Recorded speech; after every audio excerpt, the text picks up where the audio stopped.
Aos 23 anos, Gonçalo Ramos já experimentou aquilo que muitos jogadores portugueses nunca chegam a viver numa carreira inteira.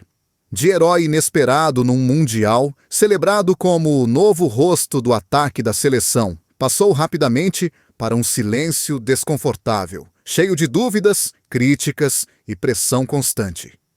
Mas o choque não está apenas nos golos que marcou. Está, sobretudo, naquilo que Ramos nunca disse em voz alta. Por que é que um avançado visto como o futuro do futebol português começou de repente a desaparecer das grandes conversas? Quem esteve por trás das decisões que mudaram o rumo da sua carreira? E que pessoas, que ambientes e que escolhas empurraram Gonçalo Ramos para um conflito interno entre glória e insegurança? Esta não é apenas uma história de futebol. É uma história sobre expectativas, sacrifícios e sombras que acompanham um talento desde muito cedo. E é aqui que tudo começa.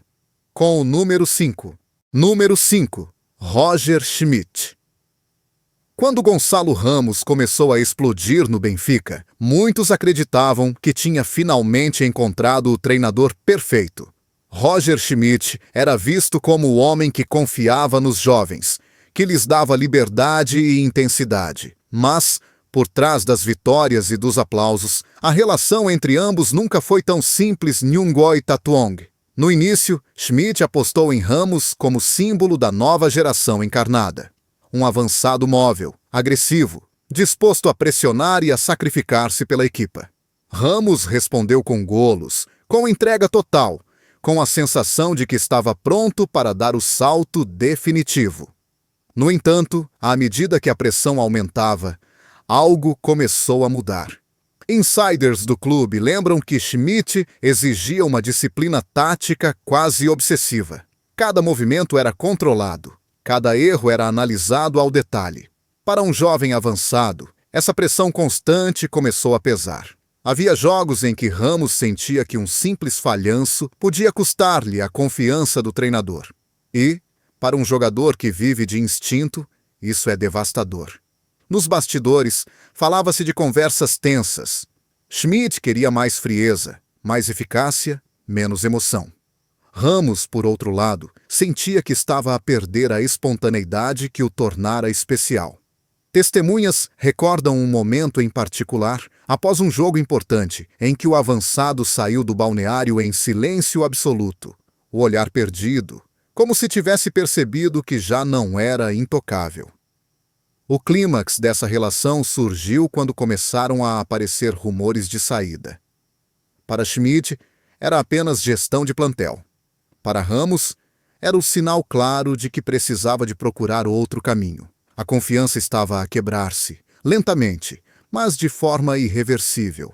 As consequências foram profundas. Apesar do sucesso coletivo, Gonçalo Ramos saiu do Benfica com a sensação amarga de que nunca foi plenamente compreendido. Aprendeu muito, sim, mas também saiu marcado pela ideia de que, no futebol de alto nível, o talento nem sempre é suficiente quando a pressão psicológica se torna constante. E essa ferida, mesmo invisível, seguiu com ele para o próximo capítulo da carreira.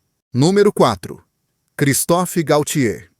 Quando Gonçalo Ramos chegou a Paris, tudo parecia perfeito. Um novo desafio. Um clube gigante, um balneário cheio de estrelas. Christophe Galtier foi o treinador que o recebeu, o homem que lhe prometeu tempo, adaptação e confiança. Mas, desde muito cedo, essa promessa começou a mostrar fissuras. Galtier via Ramos como um avançado útil, trabalhador, disciplinado, não como a estrela principal. E essa diferença de percepção foi crucial. Nos treinos, Gonçalo sentia que precisava de fazer sempre mais do que os outros para ser notado. Cada oportunidade era curta, cada erro amplificado. Insiders do PSG relatam que o treinador exigia impacto imediato, algo difícil para um jogador que vinha de outro país, outro ritmo, outra pressão. Nos jogos grandes, Ramos ficava muitas vezes no banco. Observava em silêncio, enquanto decisões eram tomadas sem ele. Testemunhas lembram-se do olhar fixo, quase vazio, durante certas partidas da Liga dos Campeões. Não era frustração explosiva. Era algo mais perigoso: a dúvida interna. O momento mais tenso surgiu quando Gaultier, numa conversa privada, teria sido direto demais. Segundo pessoas próximas ao jogador, o treinador questionou se Ramos estava realmente pronto para aquele nível. Não foi um ataque público, mas foi suficiente para abalar a confiança de um jovem que já carregava o peso de representar Portugal e justificar um investimento elevado. A partir daí, a relação esfriou. Ramos continuava profissional, discreto, mas algo tinha mudado. Cada substituição, cada jogo em que não entrava, acumulava-se como uma ferida silenciosa. Nos bastidores, comentava-se que o avançado sentia-se mais um nome no plantel do que um projeto real. As consequências foram claras. Gonçalo Ramos terminou aquela fase com a sensação de ter sido apenas tolerado, nunca verdadeiramente apoiado. Aprendeu o que significa estar num clube onde o tempo é um luxo raro e a paciência quase não existe. Essa experiência em Paris deixou uma marca profunda, não visível nas estatísticas, mas presente na forma como Ramos passou a olhar para o futebol, com mais cautela, menos inocência e mais sombras do que nunca. Número 3. Luís Henrique. Quando Luís Henrique chegou ao PSG, trouxe consigo uma aura de controlo absoluto. Um treinador conhecido pela intensidade, pelas ideias rígidas e pela exigência mental extrema. Para Gonçalo Ramos, isso significava um novo começo, mas também um novo tipo de pressão. No início, havia esperança. Henrique elogiava a ética de trabalho de Ramos, a disponibilidade para pressionar, para cumprir funções táticas. No entanto, rapidamente ficou claro que, naquele sistema, o talento individual vinha sempre depois da obediência coletiva. Cada movimento tinha de ser executado à risca. Cada decisão fora do guião era mal vista. Insiders do clube relatam que Henrique testava Ramos constantemente. Mudava-o de posição, pedia-lhe funções que o afastavam da zona de conforto. Não era apenas uma questão tática, era um teste psicológico. Até onde ele aguentava, até onde estava disposto a sacrificar o instinto de goleador. O ponto de tensão surgiu em jogos decisivos, quando Ramos parecia estar sempre à margem das escolhas principais. Testemunhas lembram-se de sessões de vídeo longas, quase sufocantes, onde erros mínimos eram expostos diante de todos. Para alguns jogadores experientes, isso fazia parte do jogo. Para Ramos, ainda em formação, era um peso enorme. Há um episódio em particular que marcou a relação. Segundo fontes próximas, após uma partida importante, Luís Henrique terá dito que o sistema está acima de qualquer nome. A frase não foi dirigida apenas a Ramos, mas foi sentida por ele como um aviso claro. Ali não havia estatuto nem proteção. A partir desse momento, Gonçalo começou a jogar com cautela excessiva. Menos risco, menos explosão, mais medo de errar. O clímax não foi um conflito público, mas algo mais silencioso e perigoso: a perda gradual da confiança em si próprio. As consequências foram profundas. Ramos percebeu que, naquele contexto, precisava reinventar-se ou aceitar um papel secundário. Saiu mais maduro, mas também mais fechado, mais desconfiado. Aprendeu que, no futebol moderno, a mente pode ser tão pressionada quanto o corpo. E essa aprendizagem deixou marcas, porque, às vezes, o maior confronto não é com o treinador, é com a versão de nós mesmos que começa a desaparecer. Número 2. A imprensa portuguesa. Se há um adversário que Gonçalo Ramos nunca conseguiu evitar, não foi um treinador, nem um colega de equipa. Foi a imprensa portuguesa. Depois do Mundial, Ramos deixou de ser apenas um jogador promissor. Tornou-se um símbolo. E, em Portugal, símbolos são rapidamente elevados. E ainda mais rapidamente destruídos.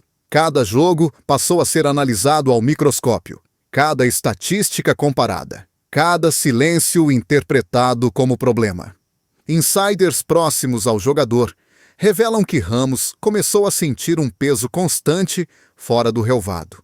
Não eram críticas diretas, mas dúvidas persistentes. Será mesmo o novo número 9 da seleção? Está preparado para este nível? Foi apenas um momento?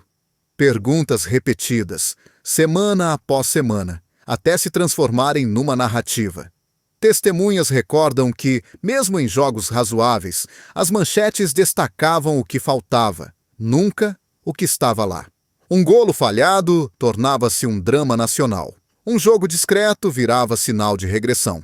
Para um jovem ainda a adaptar-se a um novo país e a um novo clube, isso era corrosivo. O clímax dessa relação tóxica surgiu quando começaram comparações constantes com outros avançados portugueses. Ramos deixou de ser Gonçalo. Passou a ser aquele que não confirma. Segundo pessoas próximas, ele evitava ler notícias, desligava notificações, mas sabia que o barulho existia. E isso bastava. As consequências foram silenciosas, mas profundas. A confiança começou a oscilar. A linguagem corporal mudou. Ramos passou a jogar com a sensação de que precisava justificar cada minuto em campo, não apenas para o treinador, mas para todo um país. A imprensa nunca discutiu com ele cara a cara, nunca o confrontou diretamente, mas, às vezes, as maiores feridas não vêm de gritos, vêm de expectativas constantes e da sensação de que nunca é suficiente. Número 1. O peso da seleção nacional. Nenhuma pressão marcou Gonçalo Ramos mais profundamente do que a seleção nacional. Vestir a camisola de Portugal não foi apenas um sonho realizado. Foi também o início do maior conflito interno da sua carreira. Depois do Mundial, Ramos deixou de ser apenas um jogador. Tornou-se uma expectativa coletiva. Cada convocatória vinha acompanhada de comparações, debates, exigências irreais. Não se esperava apenas que jogasse bem. Esperava-se que confirmasse imediatamente que era o sucessor legítimo, o novo rosto de uma geração inteira. Insiders da seleção recordam que o ambiente nunca foi hostil, mas era pesado, muito pesado. Jogadores mais experientes sabiam lidar com isso. Ramos, ainda jovem, sentia cada minuto como um teste. Cada toque na bola parecia um julgamento público. Cada decisão errada ecoava muito além do relvado. O momento mais crítico surgiu quando deixou de ser titular indiscutível. Não houve explicações claras, apenas escolhas técnicas. Mas, para Ramos, aquilo soou como uma mensagem silenciosa. A margem de erro tinha acabado. Testemunhas falam de um jogador cada vez mais contido, menos espontâneo, mais preocupado em não falhar do que em decidir jogos.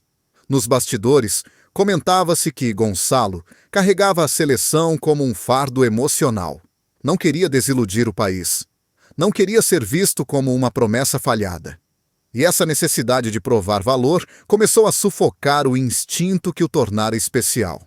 As consequências foram profundas. Ramos passou a questionar-se, a duvidar, a jogar com o peso de milhões nas costas. Percebeu, talvez tarde demais, que representar Portugal é uma honra, mas também uma das maiores sombras que um jogador pode carregar. Porque, às vezes, o maior adversário não está do outro lado do campo. Está na expectativa de uma nação inteira. Nos bastidores, Komot Chitiet Marat Itingoi Biet. Segundo pessoas próximas ao círculo de Gonçalo Ramos, houve um momento em Paris em que ele pensou seriamente em parar tudo, não abandonar o futebol, mas afastar-se do centro do palco, do barulho, da pressão constante. Insiders revelam que após uma sequência de jogos difíceis, Ramos teria confidenciado a alguém da sua confiança que já não reconhecia o jogador que via ao espelho. Não por falta de talento, mas porque jogava com medo. Medo de errar, medo de decepcionar, medo de confirmar as dúvidas que sempre o acompanharam. O twist surge aqui. O problema nunca foram os treinadores, nem a imprensa, nem sequer a seleção isoladamente. Foi a soma de tudo. A velocidade com que o transformaram de promessa em obrigação. Esse momento marcou uma viragem silenciosa. Gonçalo deixou de tentar agradar a todos.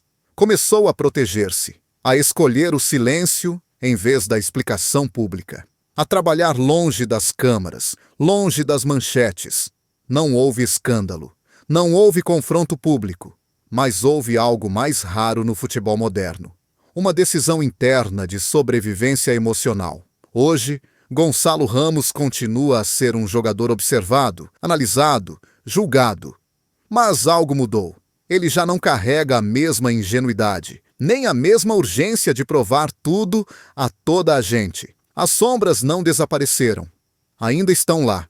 A pressão, as comparações, as expectativas nacionais. Mas Ramos aprendeu que o maior perigo não é falhar um golo, é perder-se a si próprio no processo. A sua história mostra que, no futebol português, o talento surge cedo, mas a paciência raramente acompanha. Criamos heróis rapidamente e esquecemos-nos de que, por trás da camisola, há alguém que sente, que duvida, que sofre. Gonçalo Ramos não é um caso acabado, é um capítulo em aberto. E talvez seja isso que mais incomoda. Porque ele lembra uma verdade dura. A glória ilumina, mas as sombras moldam quem sobrevive.